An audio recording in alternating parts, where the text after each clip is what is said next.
మంత్రివర్గంలోకి Azharuddin. CM రేవంత్ను కలిసిన అజారుద్దీన్ చాముండేశ్వరి నాథ్ చిత్రంలో మంత్రులు వివేక్, తుమ్మల. అసలు ఏం ఏం జరుగుతుంది అనేటువంటిది ఒకసారి చూద్దాం. ఇది చదివిన తర్వాత అసలు మంత్రివర్గంలోకి వస్తాడా రాడా ఒకసారి చూద్దాం. రేపు గవర్నర్ సమక్షంలో ప్రమాణ స్వీకారం. రేపు ఇవాళ 30 తారీఖు, రేపు 1 తారీఖు. 1 తారీఖు నాడు ప్రమాణ స్వీకారం చేసే అవకాశం ఉందట. జూబ్లీ హిల్స్ ఉప ఎన్నిక ఎఫెక్ట్, మైనార్టీ సంక్షేమం మరో శాఖ అప్పగించే అవకాశం, మరో 2 మంత్రి పదవులు డిసెంబర్లో భర్తీ. ప్రస్తుతం ఏ చట్టసభల్లోనూ సభ్యుడు కాని అజారుద్దీన్ 6 నెలల్లో అసెంబ్లీ లేదా మండలి సభ్యత్వం తప్పనిసరి. సీఎంను కలిసిన పలు మైనార్టీ సంఘాల నేతలు ఉప ఎన్నికల్లో కాంగ్రెస్ కు మద్దతు ఇస్తున్నట్లు ప్రకటన అంటూ మనం ఒక వార్త చూడొచ్చు. దీనికి సంబంధించి మనం చూద్దాం. ఇక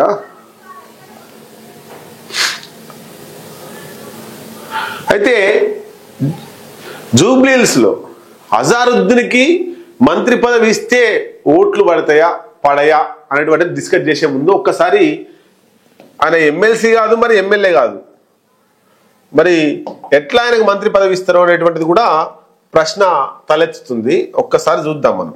ఏదది రైట్. అజారుద్దీన్ 2018లో 2023 అనుకుంటా, 2023 ఎన్నికల్లో అజారుద్దీన్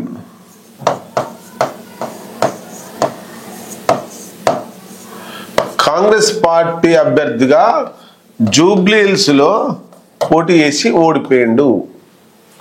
ఈయన మీద మాగంటి గోపీనాథ్ గెలిచిండు. మన చనిపోయినటువంటి మాగంటి గోపీనాథ్ గెలిచిండు. అయితే మొన్న అజారుద్దీన్ కు బదులుగా నవీన్ యాదవ్ టికెట్ ట్రై చేసిండు. నవీన్ యాదవ్ టికెట్ ట్రై చేస్తే నవీన్ యాదవ్ రాకుండా కాంగ్రెస్ పార్టీ అజారుద్దీన్కి ఇచ్చింది. అజారుద్దీన్కి టికెట్ ఇవ్వడం వల్ల ఈ అజారుద్దీన్ ని ఎవరు ఓడగొట్టిర్రు? ఎంఐఎం పార్టీ ఓడగొట్టింది. అసదుద్దీన్ ఓవైసీ ఎందుకు ఓడగొట్టిండు? ఈ అసదుద్దీన్ ఓవైసీకి మైనార్టీలందరూ, ముస్లింలందరూ నా చేతిలోనే ఉండాలి, ఇంకొకరు చేతిలోకి పోవద్దు, ఇంకొకరు నాకంటే పెద్దగా ఎదగొద్దు, ఇంకొకరు మంత్రి కావద్దు, ఎంపీ కావద్దు, ఎవరు కావద్దు, మైనార్టీల నుంచి నేనే కీలకంగా ఉండాలనేటువంటి ఆశ, ఆలోచన, ముందు చూపు అంతా కూడా ఈ అసదుద్దీన్ ఓవైసీకి ఎంఐఎం పార్టీకి ఉంటుంది. కాబట్టి ఈ అజారుద్దీన్ జూబ్లీ హిల్స్ లో గెలిస్తే మంత్రి అవుతాడు, కాబట్టి ఆయన గెలవద్దని చెప్పేసి అక్కడ సుమారు 70 నుంచి 80 వేల ఓట్లు ముస్లిం మైనార్టీలే ఉంటాయి. కాబట్టి అజారుద్దీన్కి ఎంఐఎం పార్టీ అప్పుడు సపోర్ట్ చేయలేదు.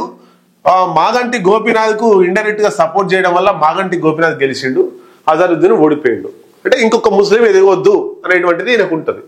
రైట్. అయిపోయిన తర్వాత ఇప్పుడు ఉప ఎన్నికలు వచ్చినాయి. మాగంటి గోపీనాథ్ చనిపోయింది కాబట్టి అక్కడ ఆయన భార్య సునీతకు బీఆర్ఎస్ పార్టీ టికెట్ ఇచ్చింది, ఇక్కడ కాంగ్రెస్ పార్టీ నవీన్ యాదవ్ కు టికెట్ ఇచ్చింది. మరి ఇక్కడ అజారుద్దీన్ ఓడిపోయినటువంటి అజారుద్దీన్కి మళ్ళీ టికెట్ ఇవ్వాలి, నవీన్ యాదవ్కి ఇవ్వకుండా అని మనం చూసినప్పుడు మళ్ళీ ఒక కండిషన్ పెట్టిండు అసదుద్దీన్ ఓవైసీ. మళ్ళీ ఒక కండిషన్ పెట్టిండు, ఆ జూబ్లీ హిల్స్ ఎన్నికలలో మా ఎంఐఎం పార్టీ కానీ నేను కానీ సపోర్ట్ చేయాలి అంటే అక్కడ ముస్లిం మైనార్టీని ఎవరిని కూడా పెట్టొద్దు, వేరే హిందువుకు సంబంధించినటువంటి వ్యక్తిని పెట్టండి. ఈ ముస్లిం మైనార్టీని పెట్టడం వల్ల మా పార్టీకి నష్టం వస్తుంది, అనే ఎమ్మెల్యేగా అవుతాడు. అక్కడ ఉండేటువంటి ముస్లింలందరూ కూడా ఈ అజారుద్దీన్ కిందనే ఉంటారు, నేను చెప్పినట్టు వినరు. కాబట్టి ఆ ఎంఐఎం పార్టీకి అసదుద్దీన్ ఓవైసీకి నష్టం జరుగుతుంది అని చెప్పి ఆయన మనసులో అనుకుని రేవంత్ రెడ్డికి ఒక షరతు పెట్టిండు. అక్కడ అజారుద్దీన్కి తప్ప టికెట్ ఎవరికి ఇచ్చినా మేము సపోర్ట్ చేస్తాం అని చెప్పడం వల్ల అజారుద్దీన్ పేరు ఎమ్మెల్సీగా పంపించారు. గవర్నర్ కోటాలో ఎమ్మెల్సీ ఆమోదం కోసం గవర్నర్ కోటాలో పంపించారు. అది గవర్నర్ దగ్గర ఇప్పుడు ప్రస్తుతానికి అక్కడే ఉంది, ఆమోదం కాలేదు, తిరస్కరణకు గురి కాలేదు.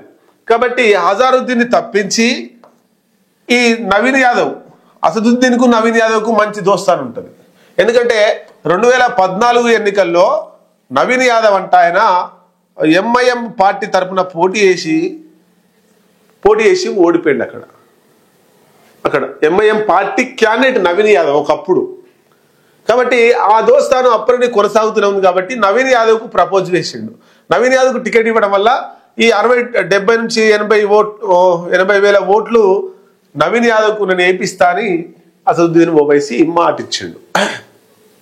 పైగా అజారుద్దీన్ అక్కడ పోటీకి నిలబెడితే నేను కూడా ఎంఐఎం పార్టీ నుంచి పోటీకి నిలబెడతా, అజారుద్దీన్ కాకుండా ముస్లింలు కాకుండా నవీన్ యాదవ్కు టికెట్ ఇస్తే నేను కూడా సపోర్ట్ చేస్తా అంటే రేవంత్ రెడ్డి కూడా దానికి ఒప్పుకొని నవీన్ యాదవ్కు టికెట్ ఇచ్చిండు. ఇది ఇట్లా కొనసాగుతుంది. మరి అజారుద్దీన్ ప్రస్తుతానికి ఎమ్మెల్సీ కాదు, ఎమ్మెల్యే కాదు. మరి ఈయన ఎట్లా మంత్రి అవుతాడు చూద్దాం ఒకసారి.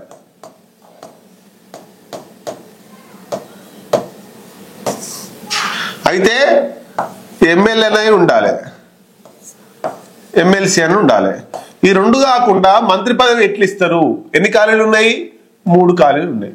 ఈ 3 ఖాళీలలో మరి అజారుద్దీన్ కు ఒకటి ఇస్తే ఇంకా మిగతాయి 2 ఉంటాయి.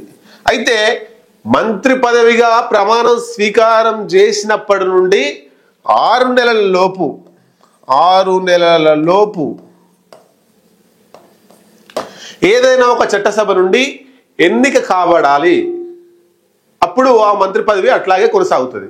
ఉదాహరణ, రేపు 1 తారీఖు నవంబర్ 1 ప్రమాణం స్వీకారం చేస్తే ఈ 1 నుండి 6 నెలల లోపు ఇటు అసెంబ్లీలోనన్నా అటు శాసన మండలిలోనన్నా, అసెంబ్లీ లేదా శాసన మండలిలో ఆయన గెలుపొంది ఉండాలి. అంటే అసెంబ్లీలో ఛాయిస్ లేదు ఇక, ఎందుకంటే ఇక్కడ ఉప ఎన్నికల్లో ఆయన ఎక్కడ పోటీ చేసినా ఓడిపోతాడు. చేస్తే గీస్తే జూబ్లీహిల్స్ ఎన్నికలలోనే పోటీ చేయాలి. కాబట్టి అసెంబ్లీకి ఛాయిస్ లేదు. మరి ఎక్కడ పోటీ చేసి ఎన్నికై ఉండాలంటే శాసన మండలిలో ఎన్నికై ఉండాలి. శాసన మండలిలో కూడా ఎన్నికలు మరి ఏముంది, గవర్నర్ దగ్గర పెండింగ్ ఉంది కదా, గవర్నర్ దగ్గర పెండింగ్ ఉంది కాబట్టి అది ఆమోదానికి వస్తుంది. ఆ 6 నెలల్లోపు ఖచ్చితంగా ఆమోదానికి వస్తుంది. కాబట్టి ఈ మంత్రి పదవి అట్లాగే ఉంటుంది. 6 నెలల్లోపు ఆమోదానికి వస్తే మంత్రి అజారుద్దీన్ అవుతాడు. మరి ఈయనకు మంత్రి పదవి ఇవ్వడం వల్ల జూబ్లీహిల్స్ లో మరి మైనార్టీల ఓట్లు పడతాయా, మైనార్టీల ఓట్లు కంపల్సరీ అవుతాయా అనేటువంటిది మనం ఒకసారి చూస్తే,